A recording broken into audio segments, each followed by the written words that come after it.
عید میلاد النبی صلی اللہ تعالیٰ علیہ وسلم کے خوبصورت ایام ہیں۔ پوری دنیا میں اور دنیا کے ہر کونے میں نبی پاک علیہ السلام کے میلاد شریف کی دھوم مچی ہوئی ہے۔ ہر جگہ حضور کے فضائل، خصائل، شمائل بیان ہو رہے ہیں۔ نبی پاک کی نعتوں سے پورا زمانہ گونج رہا ہے۔ حضور کی سیرت مبارکہ کے فیوز و برکات سے اہل اسلام اپنے دلوں کو منور فرما رہے ہیں۔ اس کے ساتھ ساتھ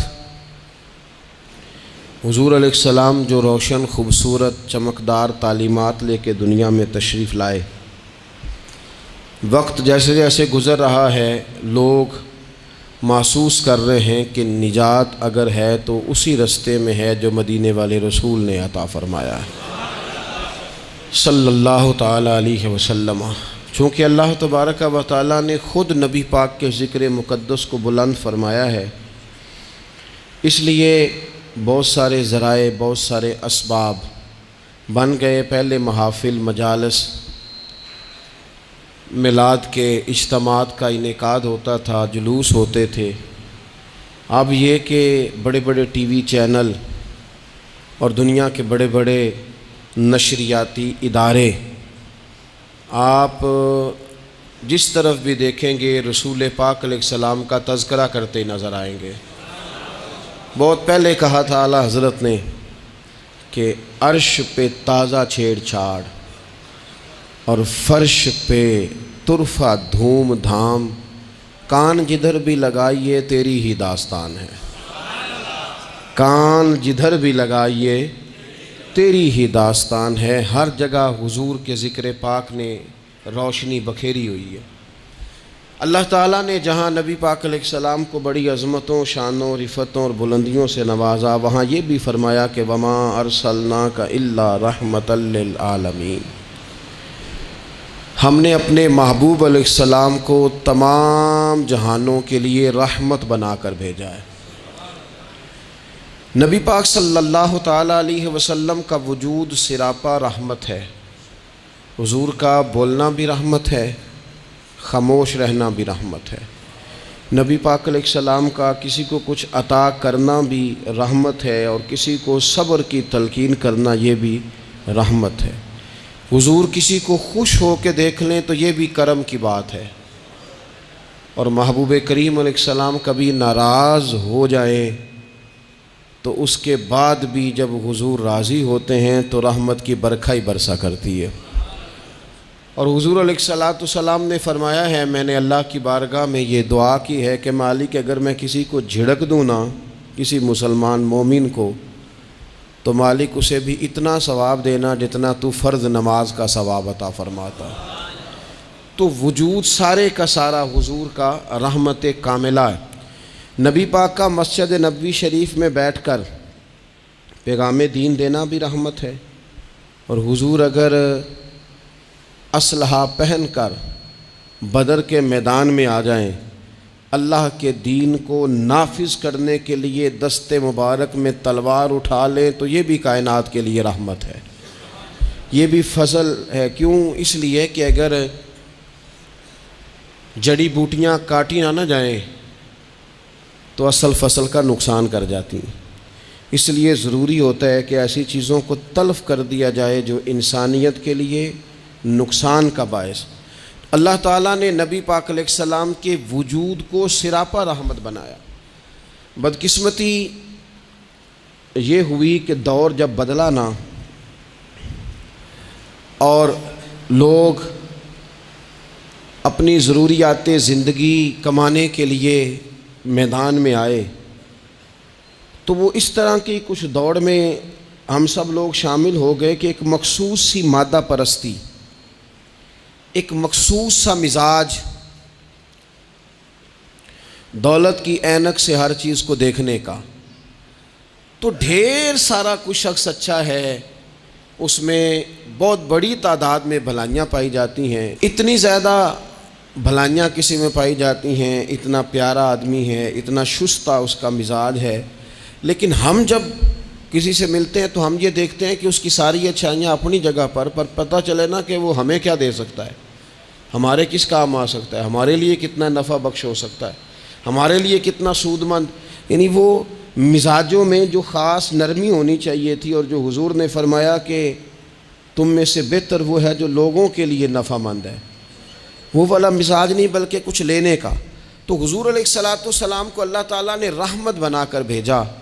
اس رحمت کاملہ ہی کی وجہ تھی کہ حضور نہ ظاہری طور پر بھی لوگوں کے جو روزمرہ کے معاملات تھے اس میں بھی بڑی خیر خواہی کے جذبات رکھتے تھے. نبی پاک علیہ الصلاۃ والسلام عام لوگوں کے بیچ اٹھتے بیٹھتے، ان کے ساتھ کھاتے پیتے. سرور کائنات کا طریقہ یہ ہوتا کہ اگر غلاموں میں سے کوئی بیمار ہو جاتا تو تیمارداری کرنے تشریف لے جاتے، صبر کی نصیحت کرتے. اللہ کے حبیب علیہ الصلاۃ والسلام اس کے لیے مناسب دوا بھی تجویز کرتے، دعا بھی فرماتے. حضور نے فرمایا اگر تم میں سے کسی شخص کہ ہاں کوئی خوشی کا موقع ہو تو وہ مختار ہے، دعوت دے نہ دے، لیکن اگر کسی کا انتقال ہو جائے تو مجھے خبر ضرور دینا، میں جنازے پڑھنا چاہتا ہوں. ایک مقام ایسا بھی آیا کہ جہاں میرے نبی پاک علیہ الصلاۃ والسلام نے فرمایا اگر میرا کوئی امتی دنیا سے چلا جائے اور ترکہ چھوڑ کے جائے، جائیداد چھوڑ کے جائے، مال و اسباب چھوڑ کے جائے تو وہ اس کی اولاد میں بانٹ دینا، لیکن اگر اس کے ذمے قرضہ ہو تو میرے پاس آ جانا، میں اس کا قرض ادا کر دوں گا. نبی پاک صلی اللہ تعالیٰ علیہ وسلم نے اپنی رحمت کے ساتھ امت کو جو حصہ عطا فرمایا، اور جس طرح سے حضور سید عالم صلی اللہ تعالیٰ علیہ وسلم نے ہمیں یہ اسباق پڑھائے، اس طرح ہونا نہیں چاہیے تھا. جو ترتیب آج دنیا میں لگ گئی ہے اور جس انداز میں مسلمان اپنے صبح و شام گزار رہا ہے، آپ یقین کریں کہ کبھی کبھی یوں محسوس ہوتا ہے کہ جیسے خالص رشتوں کا ہونا اور اخلاص کا موجود ہونا اور للہیت کا نصیب ہونا یہ شاید کوئی بے موسمہ سا پھل ہو گیا ہے. شاید یہ کہ اب ڈھونڈنے سے، تلاش کرنے سے بھی ایسی چیزیں میسر نہیں آئیں گی کہ لوگ اللہ تعالیٰ کی رضا کو پیش نظر رکھیں. اور پھر اب تو اس طرح کا ماحول ہو گیا ہے کہ چونکہ زیادہ لوگ جھوٹ بولتے ہیں اللہ ماشاء اللہ، تو بیچ میں سچ بولنے والا عجیب لگتا ہے. چونکہ زیادہ دکانداری ہوتی ہے تو کوئی اخلاص کا مظاہرہ کرتا ہے تو وہ عجیب لگتا ہے. چونکہ زیادہ اللہ معاف فرمائے کہ دھوکہ دہی کا بازار گرم ہے تو اب یوں محسوس ہوتا ہے کہ جیسے کوئی بندہ کہہ رہا ہے میں صحیح سے چلوں گا تو لوگ سمجھتے ہیں شاید کوئی اداکاری کر رہا. حضور علیہ الصلاۃ والسلام نے جو لوگوں کے حق میں اپنی طبیعت میں نرمی پیدا کی، آپ یقین کریں بڑے سارے لوگوں سے ملنے کو جی چاہتا ہے لوگوں کا، ان کے پاس جانے کو، بیٹھنے کو، من کی باتیں کرنے کو. بہت سارے لوگ ایسے ہوتے ہیں جن کے بارے میں ہماری خواہش ہوتی ہے کہ بندہ بڑا اچھا ہے، لیکن اس کے پاس اگر چل کے جائیں گے تو ہمارے سٹیٹس کا کیا بنے گا؟ اگر ہم جا کے اس کی مجلس میں بیٹھ گئے تو وہ جہاں ہم خود میرے مجلس تھے اس کا کیا بنے گا؟ اگر ہم کسی شخص کی طرف بڑھ گئے، آگے بڑھ کے ہم نے 2 قدم آگے جا کے گرم جوشی سے اس کا استقبال کیا تو کوئی شخص یہ نہ سمجھ بیٹھے کہ یہ تو کوئی لو سٹینڈرڈ رکھتا ہے. ہم نے وہ اس طرح کے بیج بوئے ہیں انانیت کے کہ ڈھیر ساری تکلیف لوگوں کو ہماری وجہ سے ہوتی ہے. بہت سارے لوگ آزمائش کا شکار ہوتے ہیں، بعض لوگ آ جائیں، لوگ ڈھب سے کھانا نہیں کھا پاتے، لیکن وہ خاص رحمت اور وہ خاص نرمی جو نبی کریم نے ہمیں عطا فرمائی ہے، یار یہ کتنا، میں آپ کو ذاتی بات بتاتا ہوں، اپنے مخالف کو، گالی دینے والے کو، زندگی کے کسی کونے میں برا کہنے والے کو معاف کرنا بڑا مشکل کام ہے. کسی شخص نے 30 سال پہلے بھی کبھی آپ کو کوئی سخت لفظ کہا ہو تو وہ بندہ سامنے آئے تو بات یاد آ جاتی ہے، یار اس نے یہ کہا تھا. باتیں کھٹکتی ہیں. کسی مقام پر کھڑے ہو کر کسی جگہ پر کسی بندے نے آپ کو تکلیف دی ہو، بندہ اس جگہ پہ آئے تو وہ چیز کھٹکتی ہے. لیکن یہ اعزاز صرف رحمت للعالمین محبوب کا ہے کہ حضور کے سامنے جب وہ لوگ پیش ہوئے، حضرت وحشی جیسے کہ جنہوں نے پورا وجود کاٹ دیا تھا حضرت امیر حمزہ کا اور کان ناک آنکھیں نکال دی تھی، انہوں نے آ کے عرض کی حضور ہمارے جیسے گناہگار بھی آئیں تو معافی ہو جاتی ہے. فرمایا ہو جاتی ہے تو پڑھ کلمہ ہم فوراً ہی معاف کر دیں گے. اور جو فتح مکہ کے موقع پر نبی پاک علیہ الصلوۃ والسلام نے فرمایا ہے نا، فتح مکہ کے موقع پر، وہ تو بات ہی بڑی انوکھی ہے. انہوں نے کہا تھا آپ ہم سے کیا سلوک کرنے والے ہیں؟ تو فرمایا سلوک کیا کرنا ہے؟ جو پیچھے ہو چکا ہے نا اس کا ذکر بھی نہیں کرنا، کتاب کے پچھلے صفحے پلٹنے ہی نہیں، یاد ماضی یہ عنوان چھیڑنا ہی نہیں. جو ہو گیا سو ہو گیا. یہ خاص رحمت کاملہ اللہ تعالیٰ نے اگر عطا فرمائی ہے تو میرے اور آپ کے پیارے رسول ہی کو عطا فرمائی ہے. یہ خاص جذبات اور یہ خاص کیفیات حضور نا، دیکھو ماں باپ جو ہوتے ہیں نا اولاد کے حق میں بڑے شفیق ہوتے ہیں. میں بڑی ذمہ داری سے بات کرنے لگا ہوں. ماں باپ کے ساتھ اگر کوئی سب سے بڑھ کے زیادتی کرتا ہے تو کرتی بھی اولاد ہی ہے. بڑا کچھ کر جاتے ہیں بچے، بعض ایسی باتیں بھی کر جاتے ہیں کہ جو اسے نہیں کرنی چاہیے.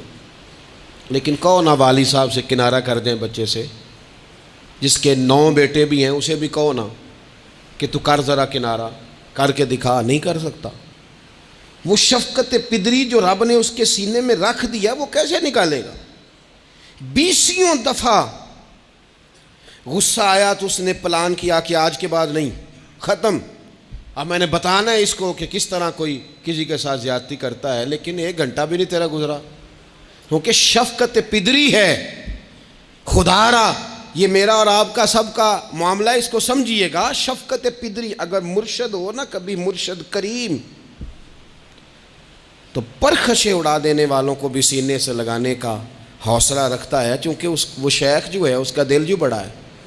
کئی دفعہ سارا سینہ چھلنی ہوتا ہے پر اس سینے چھلنی کرنے والوں کو بھی سینے سے لگانا پڑتا، اس لیے کہ دل دریا سمندروں ڈونگے کون دلاں دیاں جانے. 14 طبق دلے دے اندر کہ تمبو وانگوں تانے. مشکل کام ہے استاد صاحب.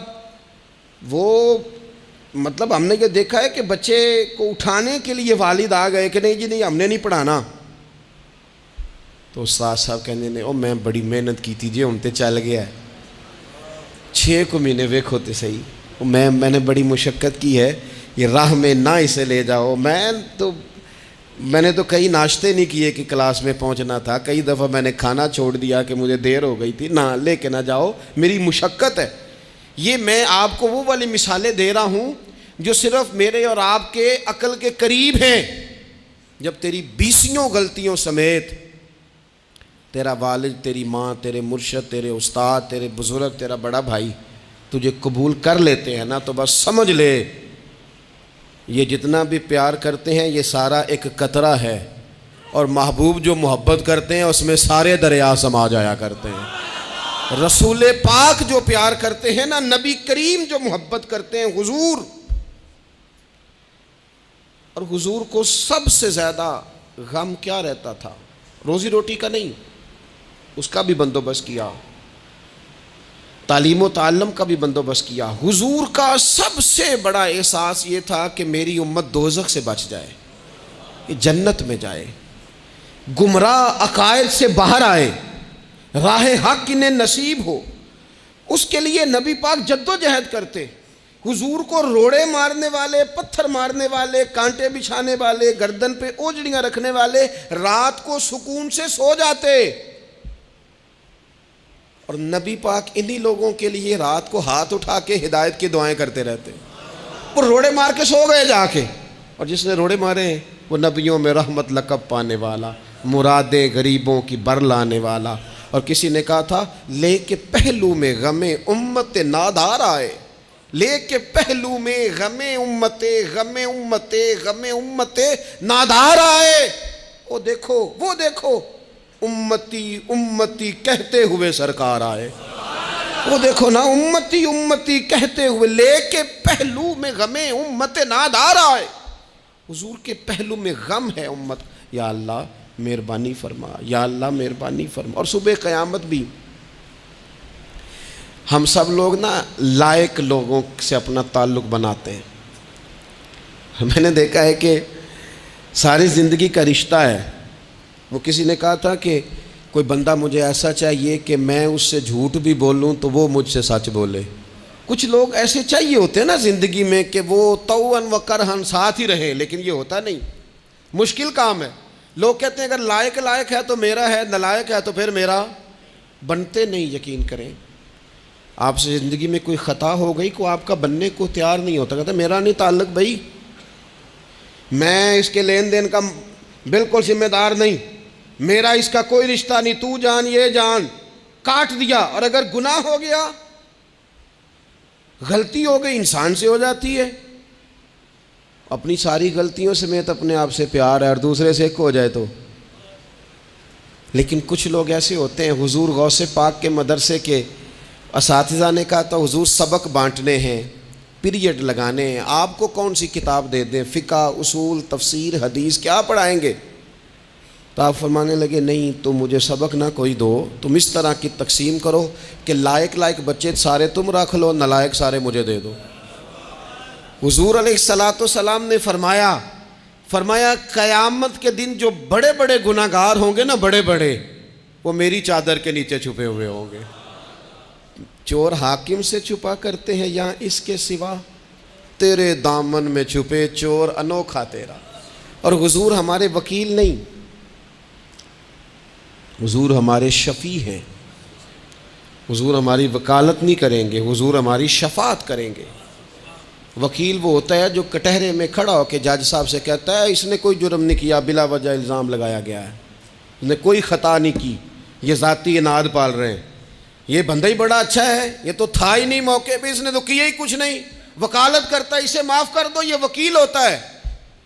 اور شفیع وہ ہوتا ہے جو کہتا ہے اس نے سارا کچھ ہی کیا ہے پر میں جو آ گیا ہوں، سارے جرم اس نے کیے ہیں پر میں آ گیا ہوں نا، میرا آنا دیکھا جائے اور اسے معاف کر. تو نبی کریم علیہ السلام نے خاص، اور پھر کچھ ایسی چیزیں جو بالکل سادی تھیں، اس کا بھی نبی پاک صلی اللہ تعالیٰ علیہ وسلم نے لوگوں پر بوجھ نہیں ڈالا. حضرت سیدنا ابن مسعود رضی اللہ تعالیٰ عنہ فرماتے ہیں، مسلم شریف میں موجود ہے، کہتے ہیں حضور ہمیں کبھی کبھی واز سنایا کرتے تھے، ہر روز تقریر نہیں سناتے تھے. یا رسول اللہ صلی اللہ علیہ وسلم ہمارا دل کرتا ہے. فرمایا میں نہیں چاہتا کہ تم تکلیف میں آ جاؤ.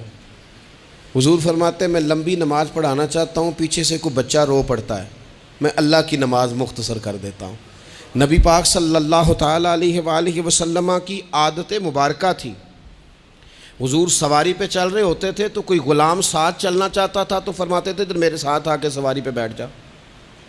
یا رسول اللہ میں آپ کے ساتھ نہیں بیٹھ سکتا، میں تقاضا ادب ہے کہ میں آپ کے ساتھ نہ بیٹھوں. تو حضور فرماتے پھر واپس چلا جا، میری طبیعت گوارا نہیں کرتی کہ میں سواری پہ چلوں اور میرے ساتھ جو لوگ ہیں وہ پیدل سفر کریں. احساسات، جذبات، محبوب کریم کو اللہ تبارک و تعالیٰ نے جو دل عطا کیا. آپ دیکھیں چھوٹے چھوٹے بچوں، وہ ہمارے ہاں نا جی، بزرگ ناراض نہ مجھ سے ہو جائیں، ہمارے ہاں بزرگ بعضوں کا شکوہ کرتے ہیں، کہتے ہو کاکا ادھر آئے نا تو میرے نہ سلام نہیں لئی. بھئی آپ لے لیتے سلام، یہ کچھ جھگڑے والی بات ہے؟ آپ سلام کر دیں. رسول پاک کی عادت مبارکہ تھی کہ چھوٹے چھوٹے بچے گلیوں میں ہوتے تو حضور آگے بڑھ کے خود انہیں سلام کہتے، ان کے سروں پہ دست شفقت پھیرتے، ان کی چھوٹی چھوٹی باتیں سنتے، ان کے سوالات کے جواب ارشاد فرماتے. اللہ کے پیارے رسول صلی اللہ تعالیٰ علیہ وسلم کا تو یہ معاملہ تھا کہ عبادت کے معاملے میں بھی جب ایک شخص نے کہا کہ یا رسول اللہ میں ساری رات نماز پڑھا کروں گا، سارا دن روزہ رکھوں گا، تو حضور نے فرمایا نہ، آنکھیں تکلیف میں آ جائیں گی، وجود تھک جائے گا. ایک سرکار کی زوجہ محترمہ ام المومنین نے رسی باندھ لی تھی مسجد نبوی میں کہ میں جب تھک جاؤں گی تو ٹیک لگا لوں گی، پر میں نے پڑھنی ساری رات ہے نماز. اللہ کے محبوب نے فرمایا جتنی دیر طبیعت اجازت دے اتنی دیر پڑھو، باقی آرام کرو. اور فرمایا تمہاری آنکھ کا بھی تمہارے اوپر حق ہے، تمہارے وجود کا بھی تمہارے اوپر حق ہے. یہ ساری چیزیں نبی پاک صلی اللہ تعالیٰ علیہ وسلم کی امت کے ساتھ رحمت پر دلالت کرتی ہیں. اسی طور پر آپ دیکھیں کہ نبی کریم علیہ السلام نے 2-3 دن تراویح پڑھی، پھر صحابہ جمع ہو گئے، زیادہ لوگ آ گئے تو سرکار اندر سے باہر ہی نہیں آئے، حجرے میں رہے. فجر کے وقت آئے تو فرمایا مجھے پتہ تھا تم سارے انتظار میں ہو، اور تم نے دیر تک میرا انتظار کیا، میں جان بوجھ کے نہیں آیا۔ کیوں نہیں آئے یا رسول اللہ صلی اللہ تعالیٰ علیہ وسلم؟ تو حضور فرمانے لگے اس لیے نہیں آیا کہ اگر میں آ جاتا اور کچھ دن مستقل یہ نماز پڑھتا تو میرے دل میں خیال آیا کہیں رب کریم اسے فرض نہ کر دے، تمہیں مشقت ہوگی، تمہیں تکلیف ہوگی، لہٰذا میں حضور دل چاہ رہا ہے نفل عبادت کو، اس لیے نہیں کر رہے کہ امت پر کہیں ضروری ہو جائے۔ حضرت سیدنا عباس فرماتے ہیں کہ ایک انصاری صحابی رات کو مسجد نبوی شریف میں داخل ہوئے، ان دنوں جن دنوں وہ بدر کے قیدیوں کو لایا گیا تھا، تو ان قیدیوں کو رسیاں صحابہ نے زور سے باندھ دی تھی، تو کہتے ہیں کہ میں نے دیکھا نبی کریم علیہ السلام بڑی بے چینی کے عالم میں کبھی ادھر جاتے کبھی ادھر آتے۔ میں نے عرض کی یا رسول اللہ صلی اللہ تعالیٰ علیہ وسلم خیریت ہے؟ تو حضور نے فرمایا ان قیدیوں میں میرے چچا جناب عباس بھی ہیں، وہ ہائے ہائے کرتے ہیں تو مجھے نیند نہیں آتی۔ چلو زیادہ نہیں تو تھوڑا احساس کبھی چچا کا بھی پیدا کرنا چاہیے۔ ویسے چچا چاند نہیں ہوتا، چندہ ہمیشہ ماموں نہیں ہونا ہے۔ چچا جتنا مرضی بھی خوبصورت ہو بیچارہ چاند ہو سکتا نہیں، چندہ ماموں نہیں ہونا ہے، پکی بات۔ تو کبھی چچا کا بھی احساس کرنا چاہیے۔ نبی کریم علیہ السلام نے فرمایا چچا ہائے ہائے کرتے ہیں تو مجھے نیند نہیں آتی۔ وہ انصاری صحابی فرماتے ہیں کہ میں دوڑا گیا اور میں نے جا کے معلومات کی کہ حضرت عباس رضی اللہ تعالیٰ عنہ کو کہاں باندھا گیا ہے۔ فرماتے ہیں میں جا کے حضرت عباس کی رسیاں ڈھیلی کر کے آیا تو وہ سکون میں آ گئے۔ تو آ کے حضور علیہ السلام کو میں نے دیکھا تو سرکار بھی زمین پر بیٹھ گئے، لیکن ابھی چہرے پر بے چینی باقی تھی۔ میں نے عرض کی حضور میں رسیاں ڈھیلی کر رہا ہوں جناب عباس کی، آپ آرام سے سو جائیں۔ تو یہاں تک نہیں یہ رحمت رکتی، یہ رحمت کسی مقام پر محدود نہیں ہوتی۔ میرے کریم کا کرم ہمیشہ برستا ہے تو بغیر رنگ و نسل ہر جگہ برستا ہے۔ حضور علیہ الصلوۃ والسلام نے فرمایا صرف عباس نہیں، جا سارے قیدیوں کی رسیاں ڈھیلی کر کے آ۔ سب کو یہ کون لوگ ہیں؟ یہ بدر میں پھول لے کے آئے تھے، یہ گجرے لے کے آئے تھے پھولوں کے، خوشبو کا تحفہ دینے آئے تھے، یہ تو تلواریں لے کے آئے تھے۔ لیکن یہ اعزاز ہے میرے نبی پاک کا کہ اللہ نے حضور کو رحمت للعالمین بنایا ہے۔ دلوں کے اندر اتنی گنجائش رسول پاک نے پیدا کی، فرمایا سب کہ رسیاں ڈھیلی کرو تاکہ میں آرام سے سو جاؤں۔ طبیعتوں کی سختی، مزاجوں کا تلخ پن، اپنی ذات کے خول میں بند ہو کے زندگی گزار دینے والے لوگ، اپنے آپ سے شروع ہو کر اپنے آپ پر ختم ہو جانے والا مزاج، جو میں سوچ رہا ہوں، جو میں دیکھ رہا ہوں، جو میری طبیعت فیصلہ کر رہی ہے، جس اینک سے میں معاشرے کو پڑھ رہا ہوں، سارے معاشرے کو اسی طور پہ میں لے کے چلوں گا، یہ سوچیں درست نہیں۔ ہم نبی کریم علیہ السلام کے ماننے والے ہیں، ہمیں ان ساری باتوں کا خیال اور ادراک کرنا پڑے گا کہ جو ہمیں ہمارے رسول پاک نے سکھائی ہے۔ انسان پر بعض اوقات کچھ لوگ اس طرح کا بھی اس کے ساتھ رویہ اختیار کرتے ہیں کہ رد عمل کے طور پر کچھ کہنا پڑتا ہے۔ بعض لوگ سخت سست کہہ دیتے ہیں رد عمل کے طور پر، خود اس طرح کے نہیں ہوتے، لیکن تانگ آمد بجانگ آمد۔ تو ایک دفعہ جب بڑی سخت تکلیف دی کفار نے تو صحابہ نے عرض کی یا رسول اللہ ان کے لیے دعا کریں یہ تباہ ہو جائیں۔ تو محبوب نے خود ان لفظوں کے ساتھ جواب دیا، فرمایا اللہ نے مجھے لعنت ملامت والا نہیں بنا کے بھیجا، مجھے رحمت للعالمین بنا کے بھیجا۔ انہیں ہر وقت تانے دیتے رہنا، ہر وقت کھڑے رہنا، یہ دیکھیں نا میرے ملک کا ماحول کیا بنا ہوا ہے، رائے کا اختلاف ہی ہے نا، لیکن جو دھینگا مشتی روز ہوتی ہے اور جو دھما چوکڑی روز مچائی جاتی ہے، روز جو نئی سے نئی کہانی پنپتی ہے، ملک کے اندر کوئی شخص ایسا نہیں رہ گیا، کوئی ادارہ ایسا نہیں رہ گیا جس کے بارے میں ہمارے دل بالکل صاف ہوں، اس لیے کہ ہم نے مزاج اس طرح کا بنا لیا ہے، ہم نے اینک اس طرح کی لگا لی ہے، لہجے اس طرح کے بنا لیے۔ حضور سید عالم علیہ السلام نے ایک دن فرمایا تھا مجھے کسی صحابی کے بارے میں کوئی بات نہ پہنچانا، کسی کی غلطی آ کے ڈائریکٹ مجھے نہ بتانا، میرے سامنے کچھ بھی ایسا نہ کرنا۔ یا رسول اللہ کیوں؟ فرمایا میں چاہتا ہوں میرے دل میں سب کے لیے گنجائش ہے تو گنجائش ہی رہے، لوگوں کو خوش گمان رہنے ہی نہیں دیا جاتا۔ اچھی سوچیں پیدا کرنے کے موقع ہی نہیں دیے جاتے. وہی بدگمانیاں ہیں، وہی ماحول کے اندر شدت ہے، وہی انداز ہمارا اس طرح کا ہے، اور وہی کچھ ہم کر رہے ہیں، اور سارے ہیں کہ ایک ہی لاٹھی کے ساتھ ہانکے جا رہے ہیں.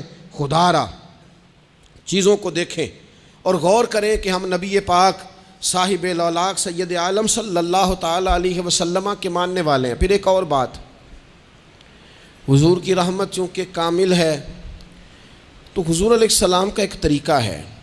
دنیا میں دو طرح سے لوگ اپنا آپ ثابت کرتے ہیں. ایک پورے ماحول میں لوگ اندھیرا کرنا چاہتے ہیں تاکہ میں صحیح طرح چمک جاؤں.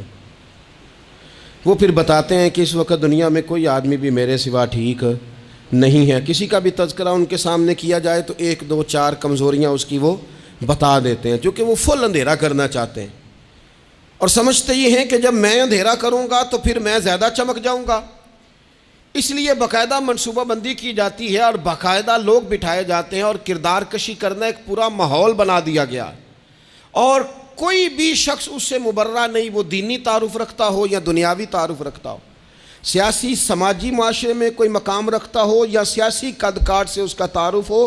کردار کشی عام بنا دی گئی اور اس پر لوگ خوش ہوتے ہیں. میرے بھائیوں، نبی کریم نے بھی اپنا اثبات کیا ہے، لیکن رسول پاک کا طریقہ یہ نہیں ہے کہ کسی دوسرے کی نفی کر کے ہی اپنا اثبات ہوتا ہے. قرآن تو نبی پاک پہ نازل ہوا ہے نا، حضور قرآن لے کے آئے ہیں، پر اس قرآن میں تو حضرت موسیٰ کی تعریفیں بھی ہیں، حضرت عیسیٰ کے تذکرے بھی ہیں، جناب عیسیٰ کے معجزات بھی ہیں، اس میں تو حضرت نوح کا ذکر بھی ہے، اس میں تو حضرت آدم کا ذکر بھی ہے، اس میں تو حضرت یوسف علیہ السلام کے حسن و جمال اور کمال کے تذکرے، اس میں تو جناب لقمان حکیم کی حکمت اور دانائی کی بات ہے، اس میں تو حضرت خضر کا تذکرہ ہے. اس قرآن مجید کے اندر تو اولیاء اللہ کی شان ہے، اس میں تو ماں باپ کی فضیلت ہے، اس میں تو پڑوسیوں کی بات ہے. اس قرآن مجید نے تو غریب کی بات کی، یتیم کی بات کی، بیوہ کی بات کی. تو رسول کریم نے بتایا کہ دوسروں کو پیچھے کر کے اپنے آپ کو آگے نہیں کیا جا سکتا، تم سب کو ساتھ لے کے چلو، تمہیں اللہ امامت عطا فرما دے گا. حضور نے تعارف کرایا اپنی امت کو سارے نبیوں کا، رسولوں کا. حضور نے ان کے تذکرے کیے، احادیث میں ان کے تذکرے ہوئے. حضور نے ہر ایک کی شانیں بلند کر کر کے بیان کی اور فرمایا کسی نبی کی بات میرے ساتھ ملا کر اس طرح نہ کرنا کہ ان کی کسر شان ہو جائے معاذ اللہ. میرا اور اس کا تقابل اس طرح نہ کرنا کہ وہاں کسر شان. وہ کسی نے میرے اعلیٰ حضرت کے سامنے کہا تھا نا، شان یوسف جو دبی وہ بھی اسی در پہ دبی. تو اعلیٰ حضرت کہنے لگے حضور تو کسی کو دبانے آئی نہیں، یہ تو کیا بات کر رہا ہے؟ تو کہہ شان یوسف جو بڑی وہ بھی اسی در سے بڑی. یہ کہہ کہ نبی پاک تو عزتیں دینے آئے، ہر ایک کی قسمت میں حضور نے عزت لکھی. کہا باپ راضی ہو گیا تو رب راضی ہو گیا. فرمایا ماں کے قدموں کے نیچے جنت، بہنوں کی بیٹیوں کی پرورش جو کر کے آئے گا میرے ساتھ جڑ کے انگلیوں کی طرح جنت میں جائے گا. فرمایا تم میں سب سے بہتر وہ جو اپنے گھر والوں کے لیے، اپنی بیوی کے لیے بہتر، میں تم سب سے زیادہ اپنے گھر والوں کے لیے بہتر. فرمایا پڑوسی سے اس نے سلوک کرنے والوں یاد رکھنا کہ اس کے تو حق اتنے زیادہ ہیں کہ ڈر ہے کہ کہیں وراثت میں شامل نہ کر دیا جائے. نبی پاک علیہ السلام نے فرمایا جو بی بی صرف حاملہ ہو، حاملہ، اسے رب کی بارگاہ میں اتنا ہی اجر ملتا ہے جتنا تلوار لے کے جہاد کرنے والے کو ثواب ملتا ہے. اور جب اس کے ہاں بچے کی ولادت ہوتی ہے اللہ اسے شہید جتنا درجہ دیتا ہے. اور جب وہ بچے کو دودھ پلاتی ہے تو ایک ایک گھونٹ کے بدلے رب غلام آزاد کرنے کا ثواب عطا کرتا ہے. یا رسول اللہ اسی کی صرف شان ہے؟ فرمایا نہیں، آدمی کے بال سفید ہو جائیں، مومن مسلمان سفید بالوں والا، اگر تم نے اس کی عزت کی تو سمجھ لینا تم نے اپنے رب کا احترام کیا ہے. یا رسول اللہ تاجر؟ تو فرمایا سچ بول کے تجارت کرنے والا تو قیامت میں نبیوں کے ساتھ ہوگا. یا رسول اللہ یہ عالم، یہ طلباء، یہ دور دراز سے آنے والے لوگ؟ تو محبوب نے فرمایا یہ تو کوئی ڈگری نہیں لیتے، پہلے دن ہی گھر سے نکلتے ہیں تو فرشتے پیروں کے نیچے پر بچھا دیتے ہیں. یا رسول اللہ وہ مزدور دیکھا، مزدور سڑکوں پہ بیٹھا، رول گئے لوگ اپنے مطالبات کے لیے احتجاج کرتے. وہ کسان دیکھے دنیا سو رہی ہے اور ٹھنڈ میں جا کے فصلوں کو پانی دے رہے، وہ ہم نے مزدور دیکھے جن کے ہاتھوں پہ چھالے پڑ گئے، لوگوں کی انہوں نے بلڈنگیں کئی منزلہ بنا دی پر اپنے چھت سے پانی ٹپکتا روک نہ سکا۔ حضور یہ جو لوگ ہیں ان کی کیا شان ہے؟ تو حد کر دی میرے کریم نے، فرمایا محنت کر کے روزی کمانے والا تو اللہ کا دوست ہے، اس کو تو اللہ نے قرب دے دیا دوستی۔ تو نے ہر شخص کی قسمت میں یہ عزت لکھی اور آخری خطبے کی صورت میں بھی وصیت لکھی۔ حضور نے ہر شخص کو احترام دیا، ہر ایک کو اکرام دیا۔ لوگوں کو پیچھے دھکیل کے قد اونچا نہیں ہوتا، بلکہ شمع سے جتنی مرضی شمعیں جل جائیں اس کی اپنی روشنی میں کبھی کمی نہیں آیا کرتی، بلکہ حد ہو گئی۔ ایک دن نبی پاک علیہ السلام نے حضرت جبریل امین سے پوچھ لیا، فرمایا جبریل سب کو میری رحمت سے حصہ ملا ہے، آپ کو بھی کوئی ملا ہے؟ ملا تو بتاؤ نا۔ تو حضرت جبریل عرض کرنے لگے حضور بالکل ملا ہے۔ کہا کس طرح؟ عرض کی یا رسول اللہ جب سے ابلیس کا انجام دیکھا تھا نا ڈر آتا تھا، خدا جانے خاتمہ کس طرح کا ہو، لیکن جب آپ آئے قرآن آیا اور قرآن میں حضرت جبریل کا ذکر آیا تو فرماتے ہیں میں سمجھ گیا اب اللہ نے کرم کر دیا ہے، اب طے کر دیا ہے کہ جبریل امین علیہ السلام کے جو اعزازات ہیں وہ ہمیشہ اعزاز ہی رہیں گے۔ نبی پاک کی رحمت سے ہر شخص کو حصہ ملا، حتیٰ کہ کفار کو، مشرکین کو، منافقین کو۔ رسول پاک علیہ السلام ہر ایک کے لیے رحمت بن کے تشریف لائے، یہاں تک کہ جانور بھی حضور کے پاس آتے تھے تو اپنے دکھ سنا جاتے تھے، حضور تو ان کو بھی تھپکیاں دیتے، تسلیاں دیتے۔ حضرت انس بن مالک کہتے ہیں لوگوں مجھے وہ دن بھولتا ہی نہیں جس دن نبی پاک مکے سے ہجرت کر کے مدینے آئے تھے۔ لوگ گلیوں میں، چھتوں پہ حضور کی اونٹنی کے گرد یا رسول اللہ یا محمدہ کی صدائیں ہم نے اپنے کانوں سے سنی۔ ایک بڑی شان رکھنے والا قبیلہ بنو نجار، اس کی بچیاں کونے میں دف لے کے بیٹھ گئیں، کہنے لگی یہ نہ سمجھنا کہ ہم کوئی عام ہے، ہم بہت بڑے خاندان کی بیٹیاں ہیں، لیکن آج یہاں اس لیے بیٹھی ہیں کہ دیکھو تو صحیح ہمارے پاس آیا کون ہے۔ وہ ننھی بچیاں جو بیٹھ کر وہاں دف بجاتی تھیں وہ رسول پاک کی جانب اشارے کر کے گاتی تھیں اور کہتی تھی ہم ہیں بچیاں نجار کے عالی گھرانے کی، ہمیں خوشی ہے آمنہ کے لال کے تشریف لانے کی، خوشی ہے آمنہ کے لال کے، بس رہے گا یوں ہی ان کا چرچا رہے گا یوں ہی ان کا، پڑے خاک ہو جائیں جل جانے والے، آخر دعویٰ یعنی الحمد۔